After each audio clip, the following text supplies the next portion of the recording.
is Shylo Bijold, and you are listening to Grit and Grace.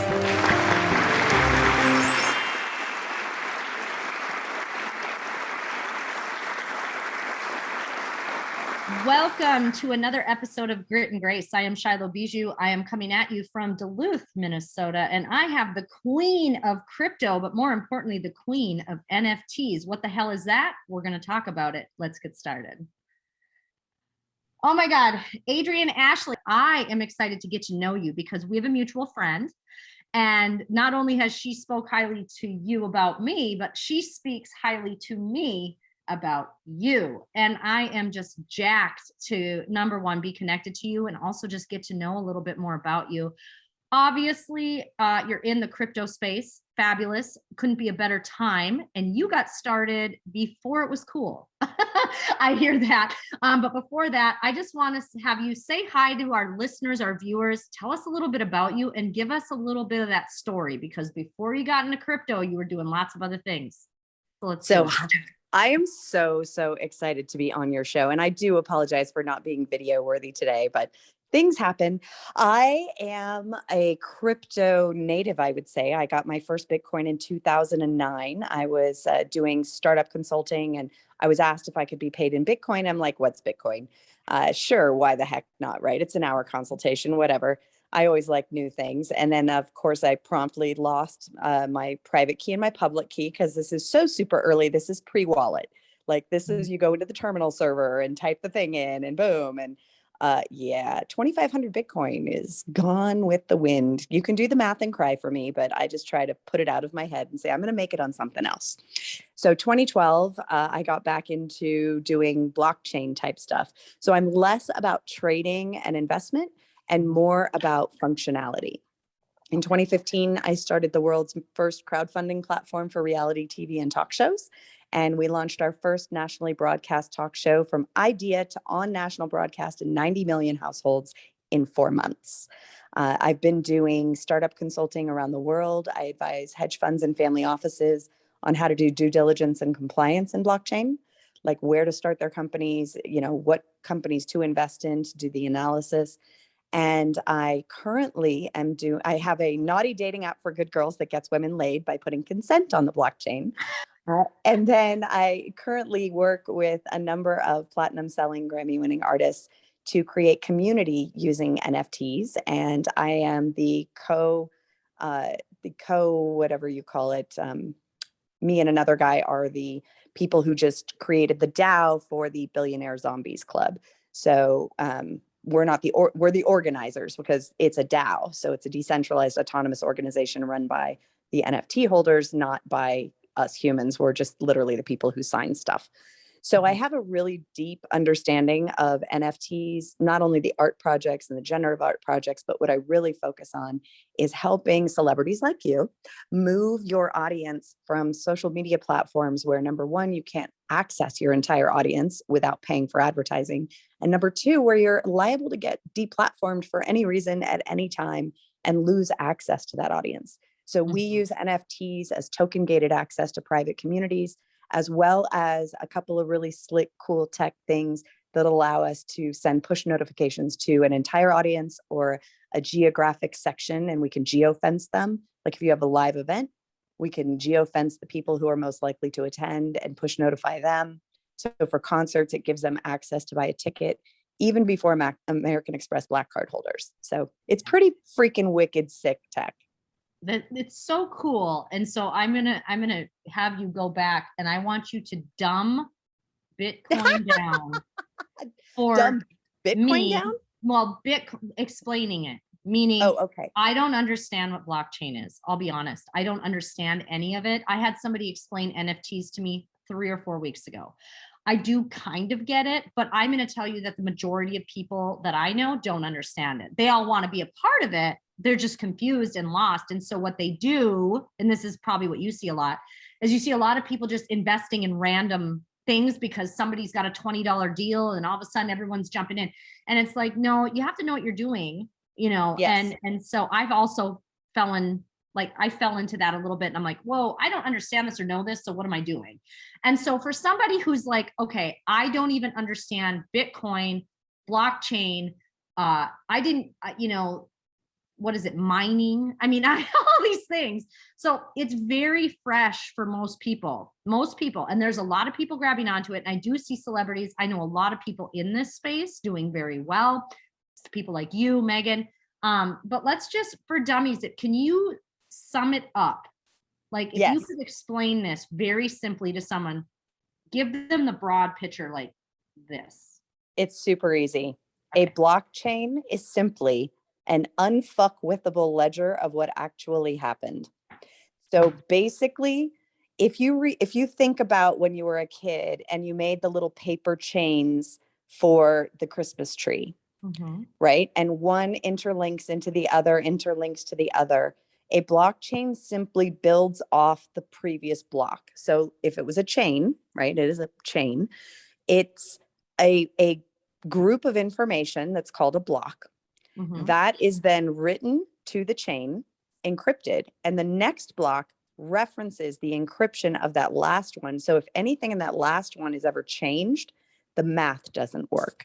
And when the math doesn't work, that's disregarded because it doesn't work. So there are different types of chains. The two primary ones is how Bitcoin originally started, which is called proof of work. And that is where you have computers all over the world. They're called nodes. Those people who are mining are literally having a race to solve a math problem. And that takes a lot of computing power. This is why you have all of these people who are, they're very derogatory about blockchain because they say it takes so much energy and da da da da. What they don't understand is that the majority of mining operations are actually using renewable energy already and have been for the last decade. So it's not as horrible as they think. But they're racing, and there's called rewards. So as soon as you've solved the problem, you get a certain number of rewards. And every certain number of blocks for Bitcoin, that reward cuts in half, right? And so it's a diminishing return, but that also escalates the value of Bitcoin. These are part of the reasons why you see that, way back when I got a whole bunch of people into Bitcoin, like 2014, 2015, it was like it was like, it was $1,000, right? It's now 60 something $1,000. And they could buy into this. I said, here's the deal. You don't know blockchain. You don't know how to use wallets. You don't know how to do anything. Here is a wonderful pyramid Ponzi scheme that has the best education that I've seen. You can get in for $100. You would spend $397 on an info product to do the exact same thing. So just buy into this for $100, learn all the stuff, and then you'll get it. A lot of my friends went ahead and did it, and then they promptly forgot. And then they go log back in, and it was literally a pyramid Ponzi scheme. They log back in like 5 years later. They're like, oh my God, I have like 4 Bitcoin. I'm like, you're welcome. Where's my commission? Because they got in for $100. So then the other consensus, it's called a consensus mechanism, right? And matter of fact, I will send you the best YouTube video I've ever seen that explains blockchain. And it's only a few minutes, but it's really quite clever. The other one is proof of work. So with a proof of work blockchain, that means that you have to have a certain number of tokens. So you're basically staking your reputation and your wallet on the fact that you're not messing with the blockchain, that you're doing everything correctly. So these are called validators. And you purchase a number of tokens, you get what's called a master node, and then you become one of the people that verify. And it randomly selects the verifiers. The verifiers verify the transaction, and then it moves through. And then they all get rewards for maintaining the blockchain. So the entire point of this is decentralization. And then the other confusing part that everybody goes, okay, so it's decentralized. And then you look, it's like, well, how many master nodes are there? How many validators are there? How many mining rigs are there? And what has happened is there's a consolidation where people are like, oh, I'm just going to set up a mining facility and I'm going to have people pay me, and then I'm going to do all this. And then it's like, 4,000 validators are all in one location in China. That's not as decentralized as we would hope. It would be much easier if, these rigs could run on crappy computers and then everybody could just set up one. And, so there's new things like helium, and it's hard. The wait list is like 6 months to get one of these, but it runs on a $400 Raspberry Pi. So it's like $700 to get one of these rigs, which is super cheap, less than a laptop, or at least a decent like, not a super crappy laptop. And you literally plug it in and it works. And it starts creating a mesh network for decentralized internet. So I'm confusing your audience and I apologize. No. Basic, it's but good. It's good. There's so many rabbit holes to go down. So the first thing is to really look at, how do you want to participate in the decentralized economy? Do you want to create a project, right? Like one of the projects that we're working on is a smart IID. So it's a sovereign identity. If you look at the internet, people log in with the Facebook app all the time. But as we know from the past few years, Facebook is, implemented like AI to the point where my girlfriend early COVID posted a link for everybody who was like getting frustrated in lockdown to 12 virtual museum tours. It was actually a really sweet post. And they banned her for 30 days. Now, no human banned her. The AI banned her, but she got banned, which means she couldn't use that Facebook login anywhere on the internet. Right. And this is really actually a critical risk for senior citizens because they use that Facebook login the most. They have one login. They log into Facebook, and then they use the Facebook login everywhere all over the internet. So when they get locked out of their lives. Yeah. So the critical thing that we're doing with this ID is proving the liveness, the likeness. This is the real human being. And then there's a whole bunch of other things that it can be done, like to log in and things like that. But the key piece that I was doing for that was for my dating app, which was called Lolly. Then we got trademarked infringed. Now it's called Smart Dates, and cross your fingers, it'll be out next year.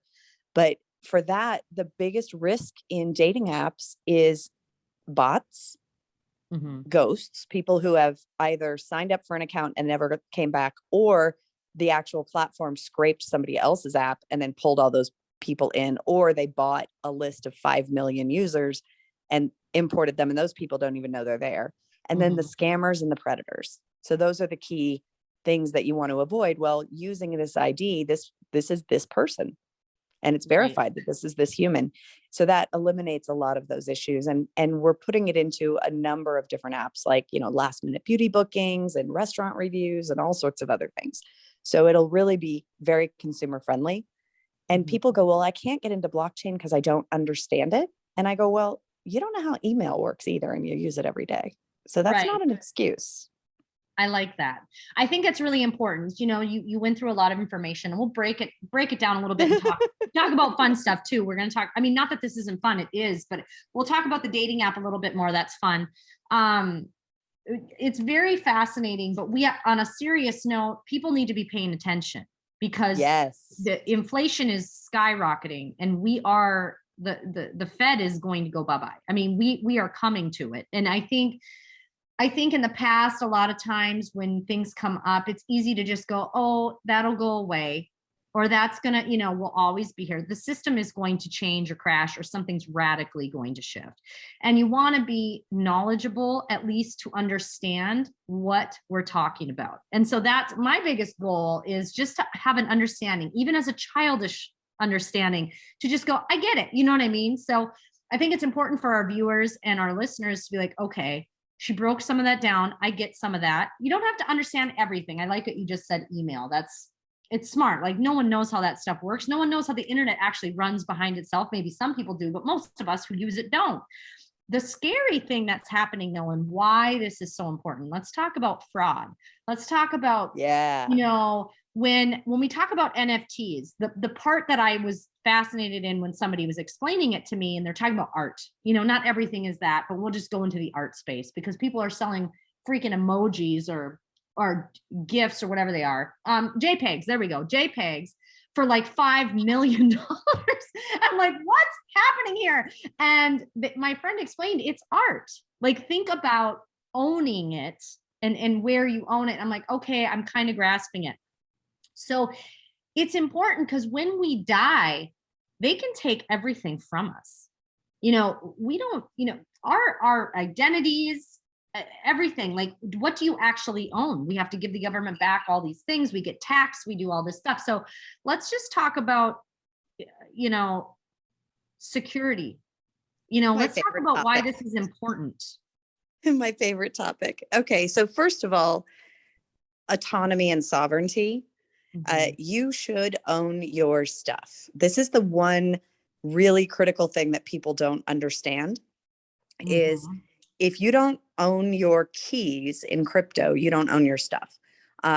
If they go to my website, wowisme.net, and scroll down, there's a PDF that I have on there that they can just put their email in and get it. And it's the crypto security wallet worksheet.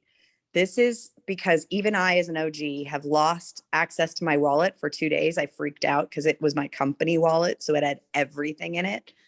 And you need to know all these things about security. One of them is you don't use your Apple ID. Like I got SIM jacked in Heathrow Airport. My Apple ID is literally my porn spam inbox. So they went and programmatically tried to do password resets on every exchange on earth, trying to steal my crypto, but they couldn't get it because none of my accounts are with that email address, right? So you have Proton Mail is great. Have an email address over there. I have a dedicated, like a voice over IP number. I did a single pay. You can buy them. I bought mine on AppSumo. It's called Hushed. It's not even in my city. It's not my same area code. It's nothing associated with me. My email address is also not associated with me. So they'd have a hard time tying me to this information. And that's actually what you use, because if you use anything that you use in normal life that anybody could Google and find, it's already on the dark web. Everybody's information is on the dark web. So you need to create something unique and different in order to play really well in this arena.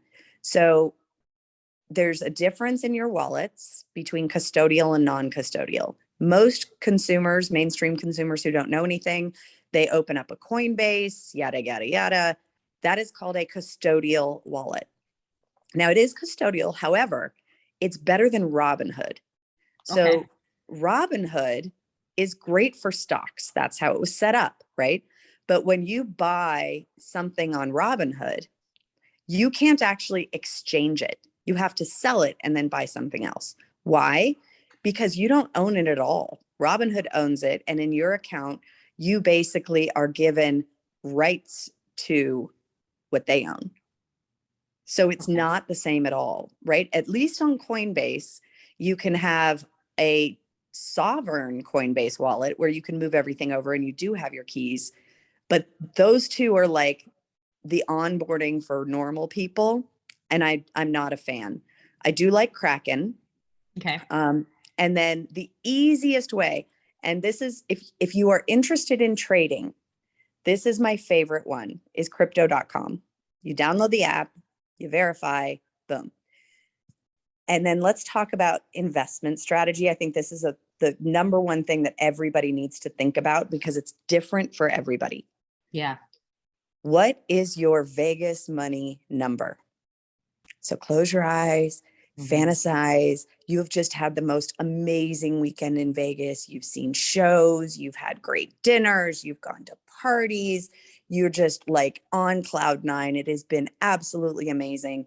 You're on your way to the airport. You got your luggage. You're walking through the casino floor. You see the craps table.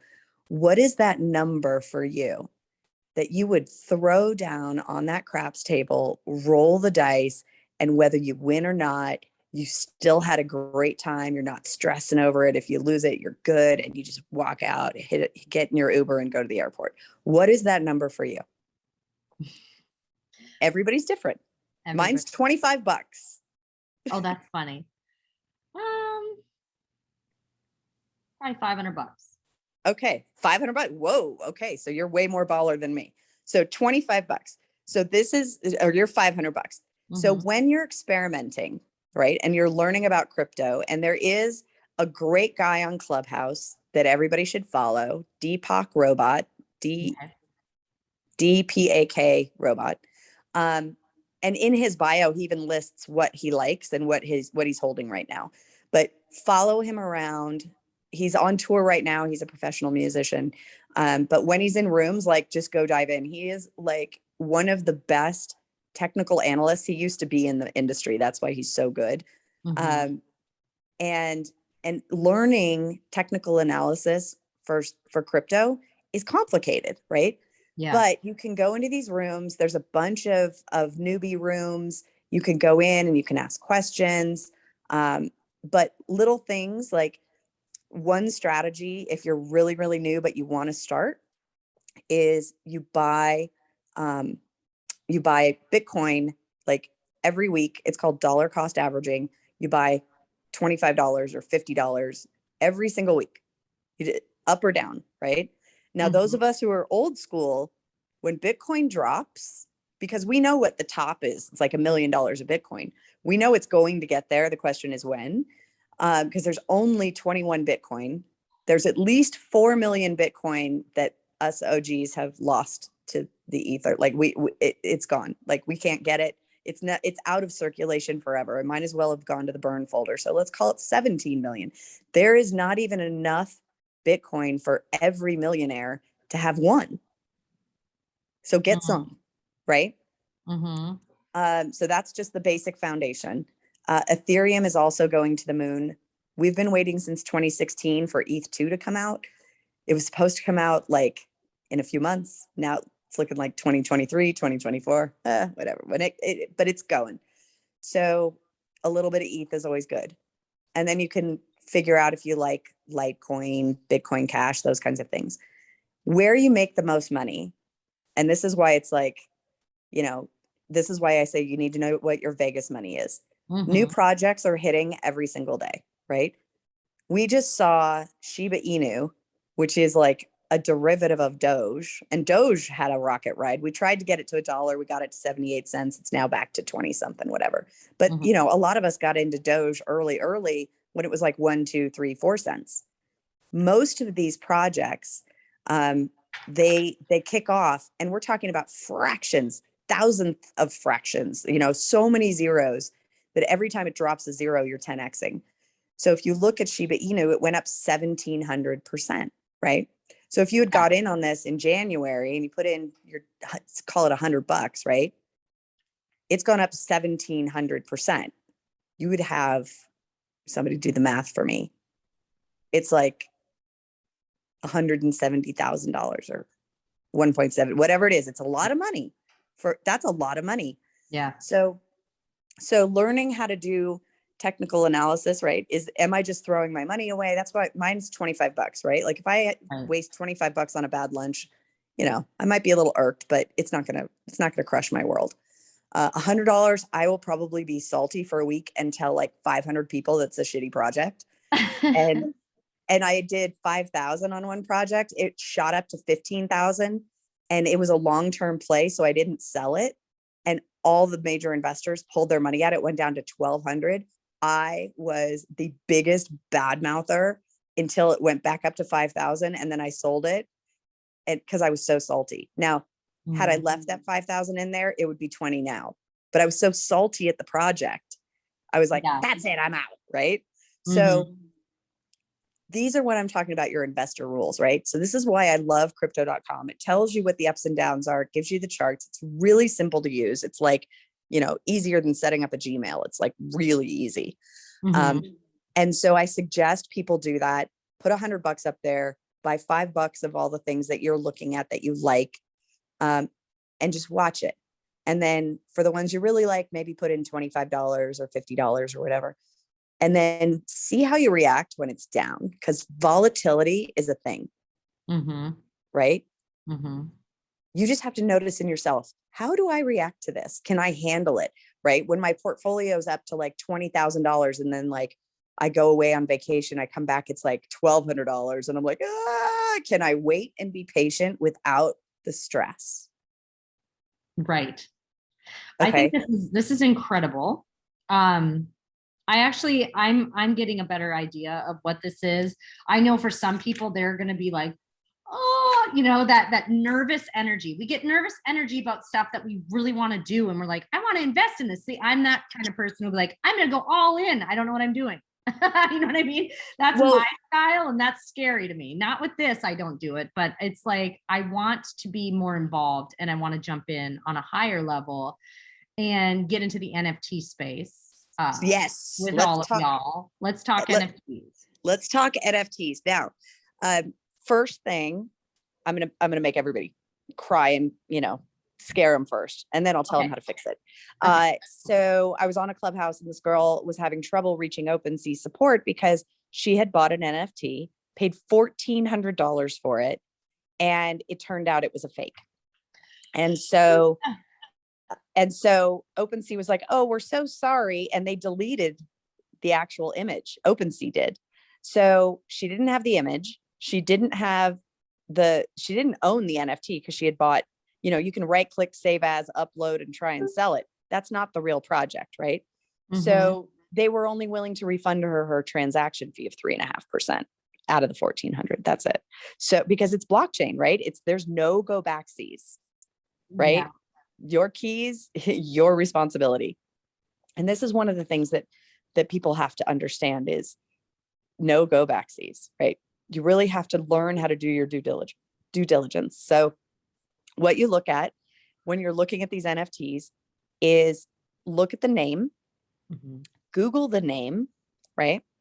See if they have a Twitter account with any following, see if they have a Discord, get in the Discord.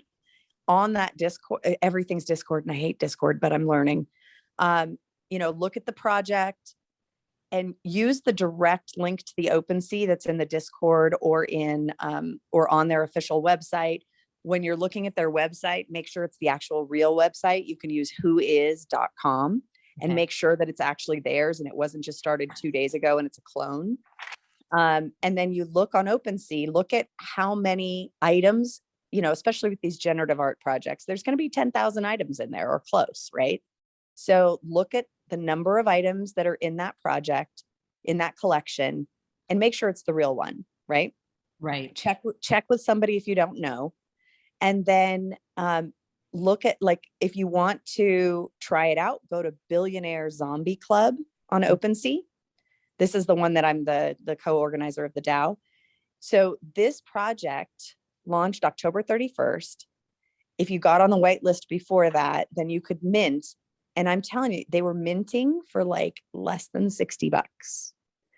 These things are going, one just sold for 2.5 ETH. That's $14,000. So how you evaluate these projects to buy as a buyer is you look at, how engaged is the community? Do they have a roadmap to do something other than cool art? So that's a JPEG with a serial number. Well, right.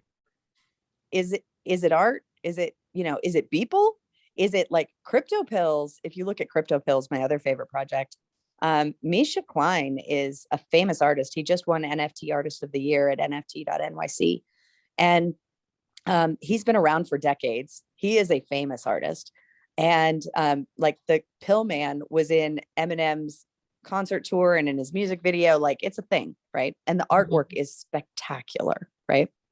So look at the quality. The other thing you have to make sure you're not getting confused about is it a derivative project or is it the original project, right? Because a derivative is always going to be less valuable. Right.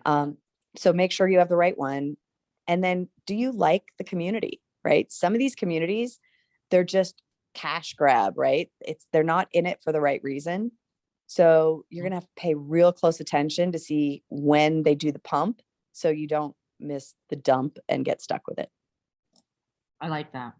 That's good advice. No, seriously, it's fabulous advice because there are a lot of people who are fresh into crypto NFTs and it's very easy to get burned, in anything like this, and they need to have the right knowledge. And that's where I'm always I'll throw the $500 down on the crap table, but with this, it's very different. And I've always been very cautious and I've jumped in a little bit, lost money. It is what it is. When you go in on certain things, that you're kind of gambling, not with everything, but with what I did. I was like, I don't know if this is going to work out. Exactly. But, and again, I learned that way, okay, I crash coursed in. It didn't work out. Now I have to kind of go back and retrace my steps and learn from them. And so I take it slow on that level. But okay, so projects, artwork, I think it's so cool. I've been explained a lot of things, with the projects and how, buying concert tickets. And I think a lot of people are they're going to be going on a crash course very soon. The whole world will be, because we are coming into a decentralized world and this is happening. So I think people have to just buckle up and realize you're going to have to learn this like we had to learn the internet. Like when you first start, and you're like doing all that, like giving the money to convert. I'm like, what is happening? Exactly.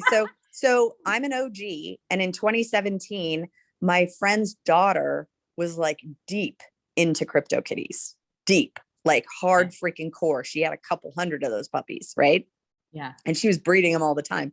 She's paid for college, by the way. Like, so cool. She never needs money for the rest of her life.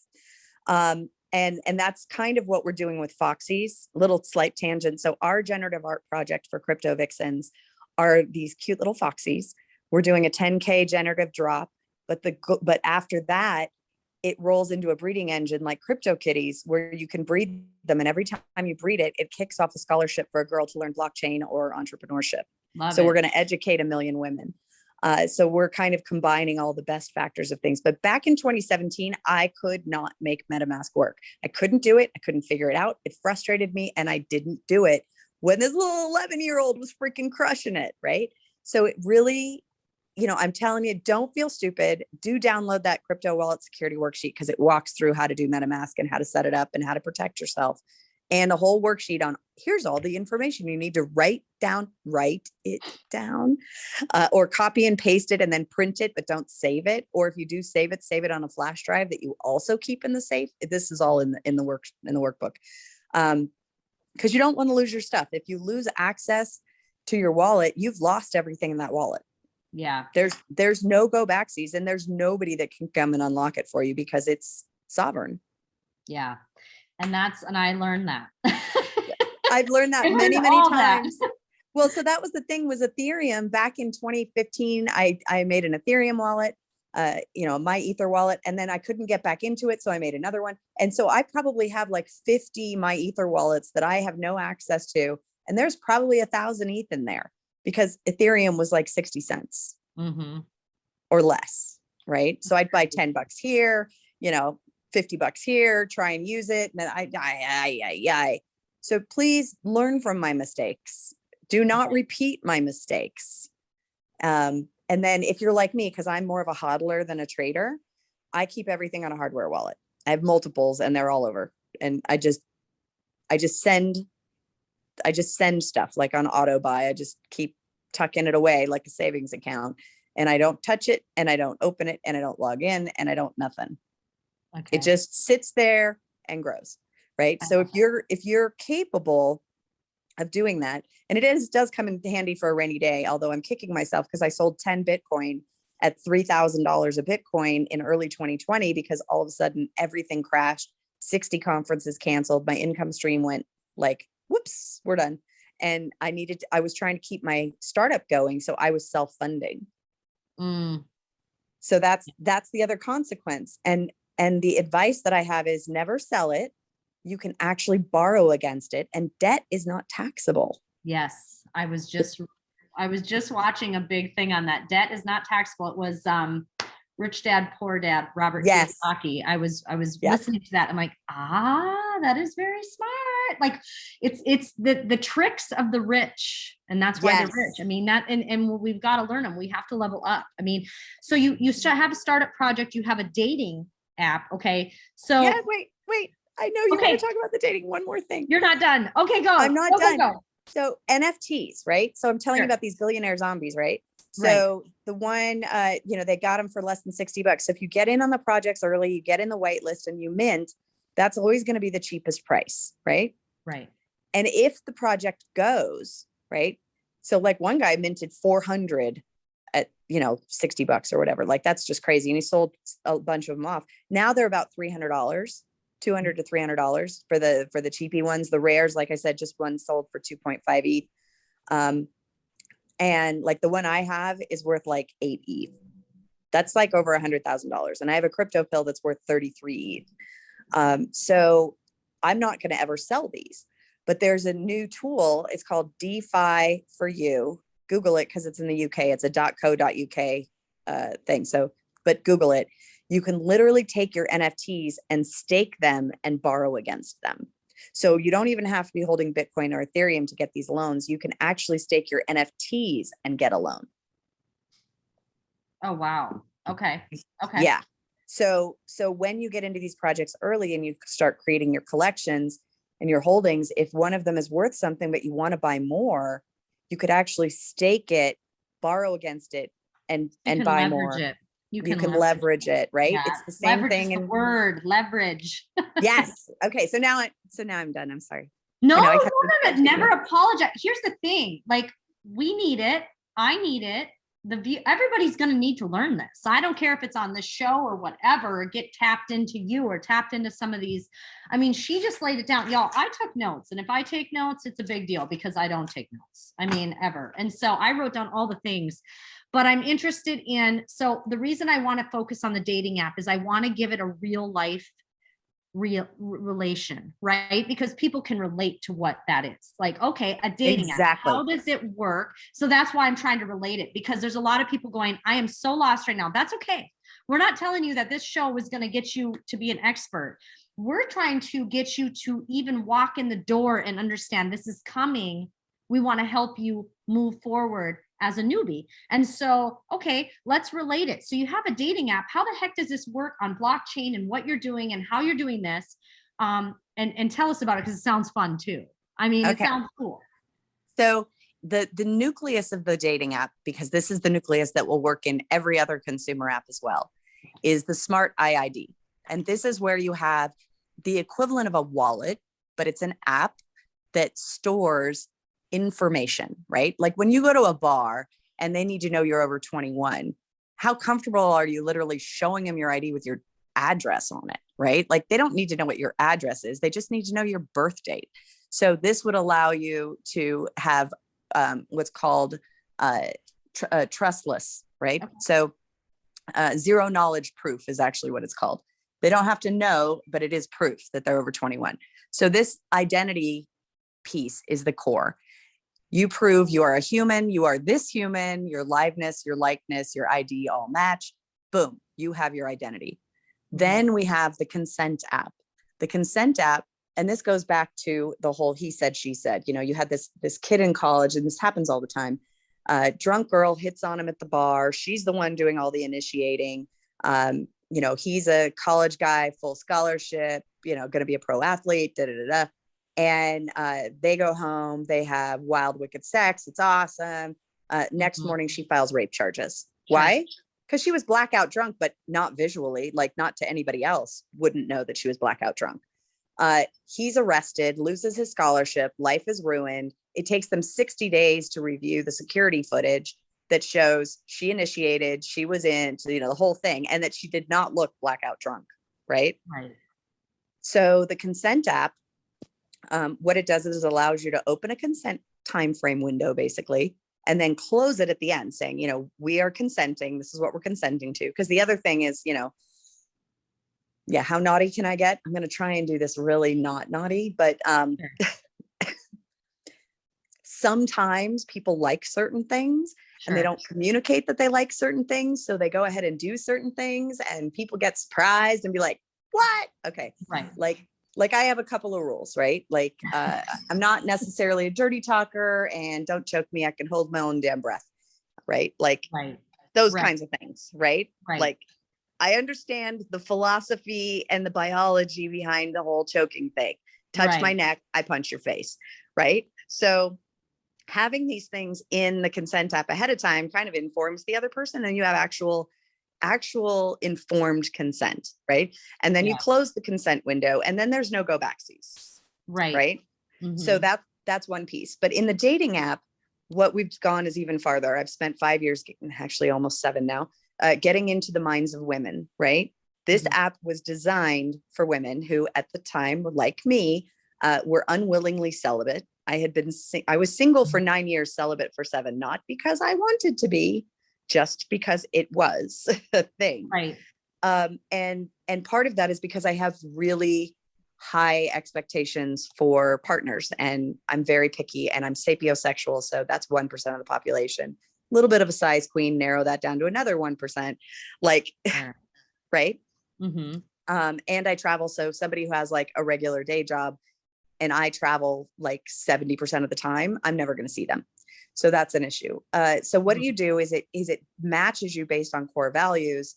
What are you looking for? And sexual compatibility. So if I wanted, I'm in Vegas for the weekend and I really just want to rock a good time because it's been a while and I really want to, reaffirm that I'm desirable and a woman and all this other stuff.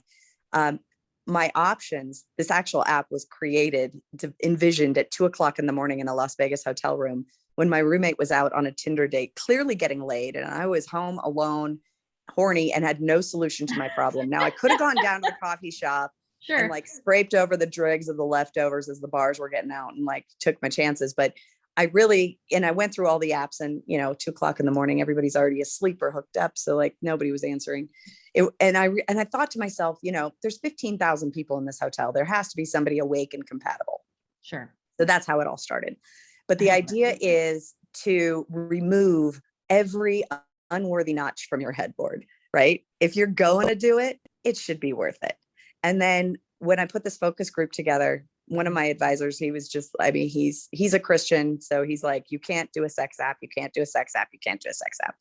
Beat me up for like 6 months. He's a big brother. So he's allowed to beat me up like that. And I'm like, fine, I'll do a focus group. And I did a focus group. And what I did find was that the majority of women actually want long-term love. Now, 3 or 4 times a year, they may actually go, I really just want to get laid.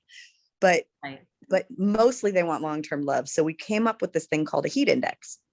You set it at 5, that's compatible. You're going to have a rocking good time, but they're not long-term compatible. So they're good for, a weekend or a week or a little vacation or, short-term.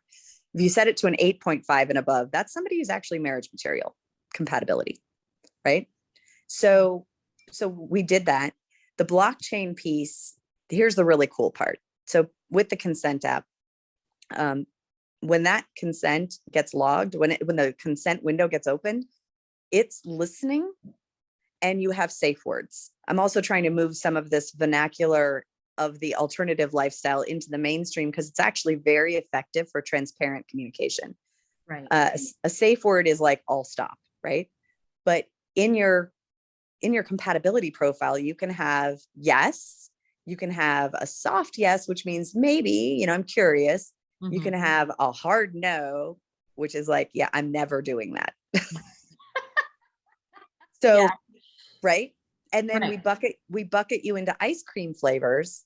So if I say a rocky road and a bubble gum don't go together naturally, you kind of instinctively know that I'm right, but you don't have to understand the naughty underlying reasons why, which would be, I would never put a dirty talker in bed with somebody who needs a mind reader, because the minute that he says, and yes, it's usually him, says something dirty, not naughty.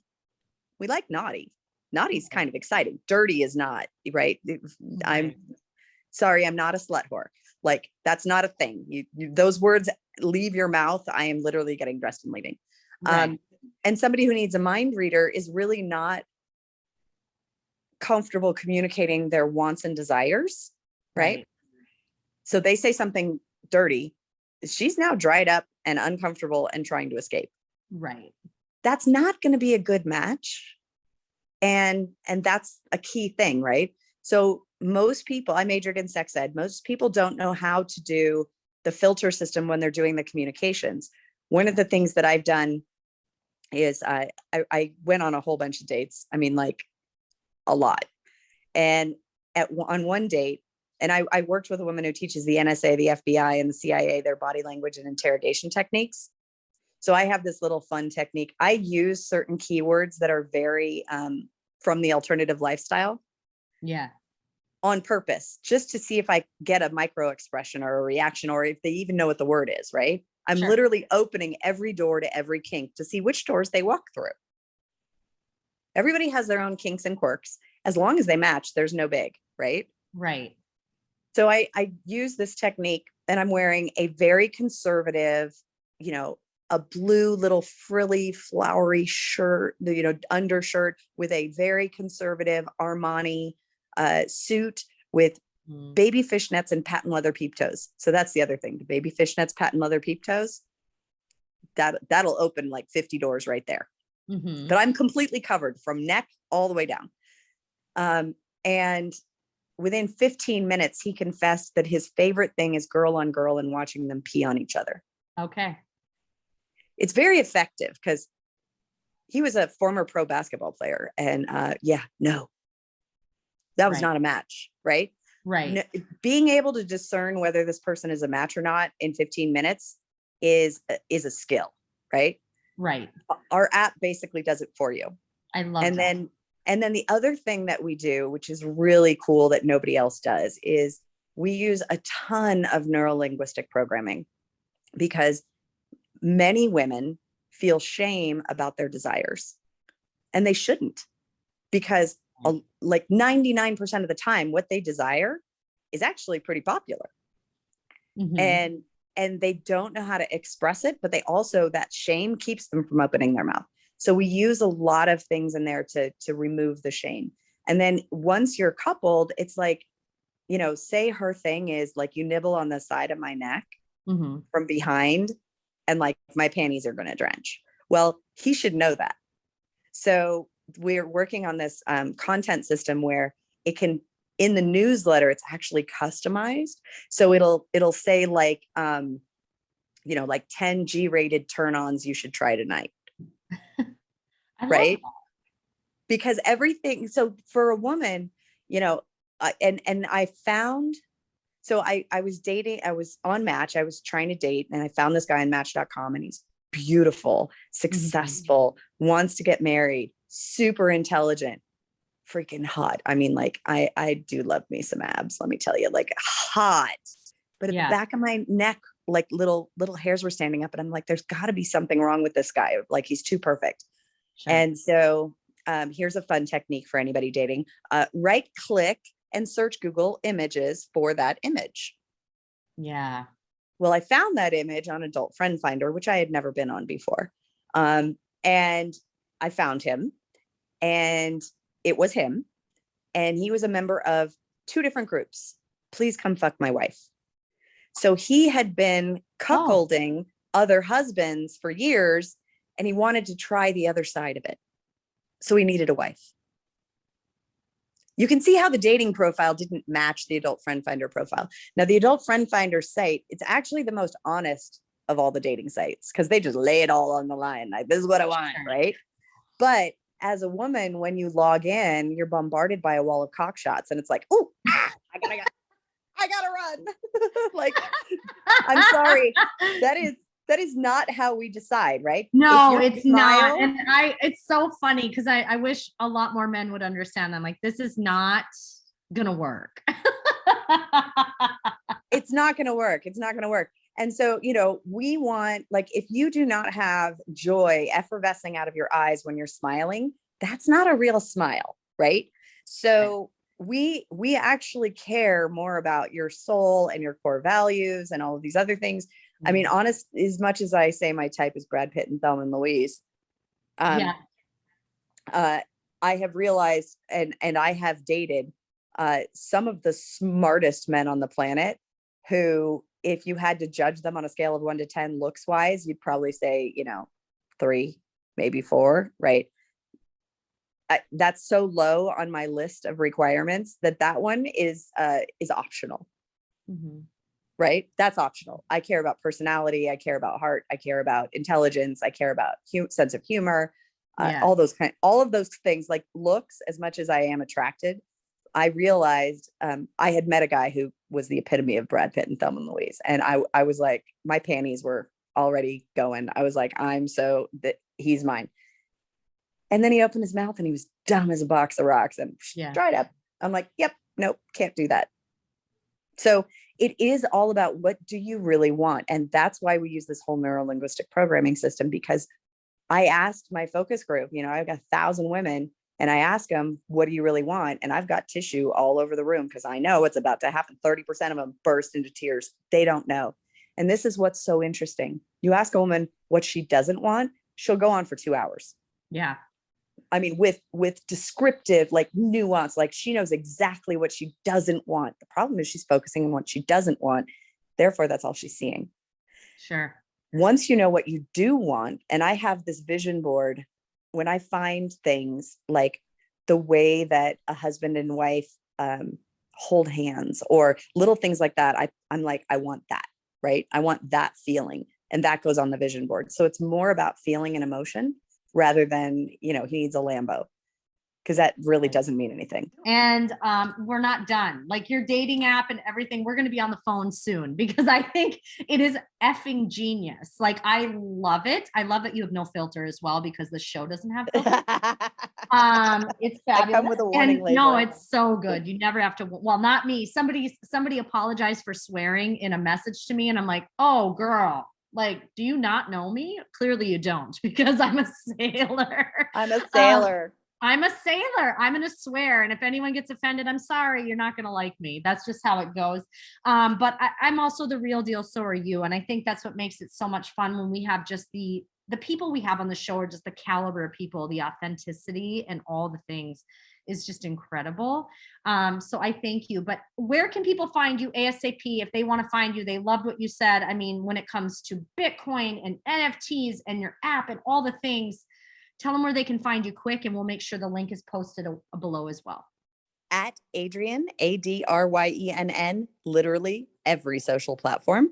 And wowisme.net is my blockchain, crypto, NFT consulting design firm. So that's where you get the crypto wallet security worksheet. And I frequently am on Clubhouse a lot, and I'm learning Instagram. Wonderful. Yeah, Instagram. I'm not super savvy. I'm getting better, and I'm improving it daily. But yes, Instagram is my next world. Mostly Twitter and Facebook. If you send me a message on LinkedIn, I'll get back to you in a month or two. So not highly recommended. And even though Telegram is like the crypto channel of choice, I hate Telegram because I get about 100,000 messages a day. I was the #1 woman in blockchain influencer in the world in 2019. And I believe I still hold the rank for the #1 most fraudulently added advisor to white papers. Wow. Incredible. Yeah. Incredible. So I speak all over the world. If anybody wants to learn, I'm going to start putting the events up on my website so that they'll know where they can go and where they can find me. Well, I absolutely enjoy everything you were saying, and I'm excited to continue our conversation. You are going to be hearing more from her, and we'll probably be featuring her on another show very soon. So thank you for joining us, and we'll catch you on the next episode. Glutathione is a big word. It's the body's own master antioxidant. It's a scavenger for free radical, bacteria, and viruses. There are no products in the market with the ingredient NASET. NASET increases the production of glutathione that's in our body already to strengthen and enhance our immune system, elevate sense of well-being, support muscle strength and endurance, cognitive function, and liver support. It helps with increased energy and blood sugar regulation. Get your bottle of GSH Plus from www.salvationnutra.com.